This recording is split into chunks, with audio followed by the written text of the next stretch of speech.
The difference between theater and film in terms of process is that one absolutely leads into the other in the world of theater. The process slowly develops, strengthens, becomes the product. You know, you start however you start, whether you sit around and read for a week or you get up on your feet immediately, if you do improvs or you only do rehearsal. Whatever it is that leads you to that, you're slowly working that process until it becomes solidified and then becomes a product that you invite people in to come see. In film, the process and the product are constantly intertwined because what you're shooting on the first day is meant to be as good as the last day. It's not, there's not like a learning curve of, well, those scenes are kind of shitty, but those were the first week, so that's fine. You know, everybody wants every scene to be good. So you're going to put music on them, you're going to, do sound editing to them, but the raw material is not meant to be like, oh, it's going to naturally get better over the course of 8 weeks. It's meant to be as good as possible. And yet, somehow, people don't put a premium on, really working on the script as much as possible, really rehearsing, doing that kind of thing.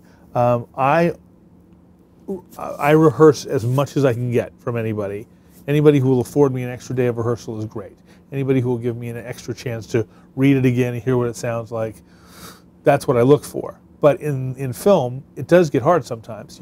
People's schedules, you accept someone because, hell, sometimes because they're the thing that's putting the whole thing together. Their 3 days on the film is what actually got the thing greenlit, And so they can come in for a day before to get costume fitted, and then off we go. And that you take that. But would you rather have them for 2 weeks and work with them? And of course. So in the theater, that's a natural part of the process. You always have rehearsal leading you toward the product that you show to the audience. Whereas what the audience sees is after a year of tinkering and changing and manipulating and, oh, that wasn't right, so we'll put some blue screen in front of that or some green screen and we'll reshoot that, or we'll manipulate the computer graphic to make that work. So it's all a bit of, shell game in terms of making movies. It's a kind of a purer form for me doing theater. But I find the other one fascinating because I don't know it as well. And as a director, I'm always trying to push myself further forward.